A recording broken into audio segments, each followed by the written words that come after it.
Sa ating pagpapatuloy, humingi ng paumanhin si Senator Amy Marcos dahil sa hindi pagdalo sa Alyansa Rally sa Tacloban City kahapon. Ito ay sa kadahilan ng hindi anya matanggap ang pagkaaresto ng mga otoridad kay dating Pangulong Rodrigo Duterte batay sa Warrant for Crimes Against Humanity sa International Criminal Court. Ayon kay Marcos, pinag-aaralan raw niya ang mga pangyayari upang maliwanagan ang sambayanan at makabuo ng makatotohanang solusyon patungkol sa pag-aresto sa dating Pangulo. Matatanda ang sinabi ni Marcos na hindi siya makapaniwala na nauwi sa pagkaaresto ang pagdating ng dating Pangulo ng Pilipinas mula sa Hong Kong. Ayon kay Marcos, namigla at naawa raw siya sa dating Pangulo dahil matanda na ito. Naniniwala ang Malacanang na ang pagpapakalat ng pekeng balita na maraming mga sundalo at pulis ang nag-resign sa serbisyo ay para kumuha ng simpatsya para sa dating Pangulo na inaresto dahil sa kasong crime against humanity. Sinabi ni Castro na marami ang nagpapakalat ng ganitong impormasyon para makakuha ng suporta sa publiko. Nananawagan ang palasyo sa publiko na maging mahinahon at maingat sa lumalabas na kasinungalingan sa social media. Giit pa ng palace officer na huwag kalimutan ng publiko ang mga biktima ng extrajudicial killing sa ilalim ng dating administrasyong Duterte.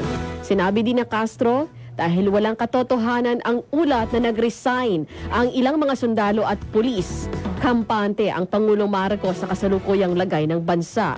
Kung matatandaang nagsilabasa ng mga ulat sa social media na maraming pulis at sundalo ang nag-resign bilang suporta kay dating Pangulong Duterte matapos ito maaresto. Kapwa naman ito itinanggi ng Armed Forces of the Philippines at Philippine National Police.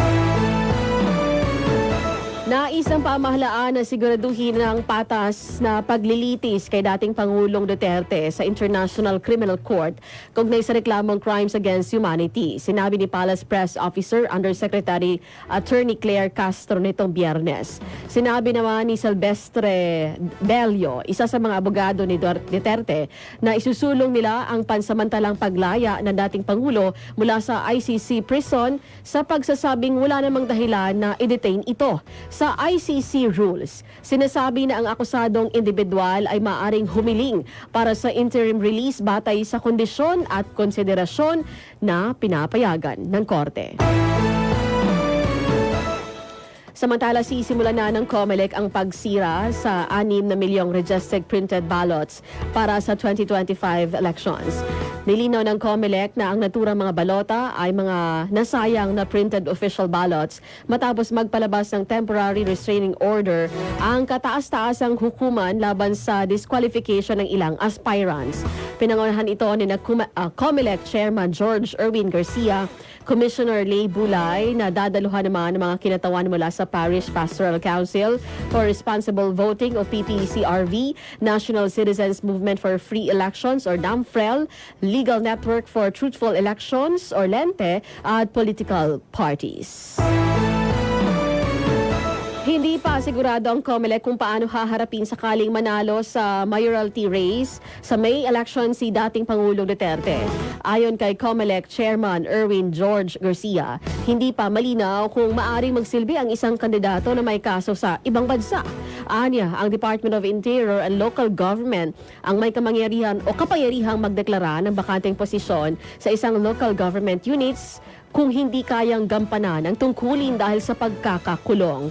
Dagdag pa ni Garcia, kapag hindi makapag-assume o makapag-perform ng functions ang isang kandidato, ay may temporary vacancy na itatatag.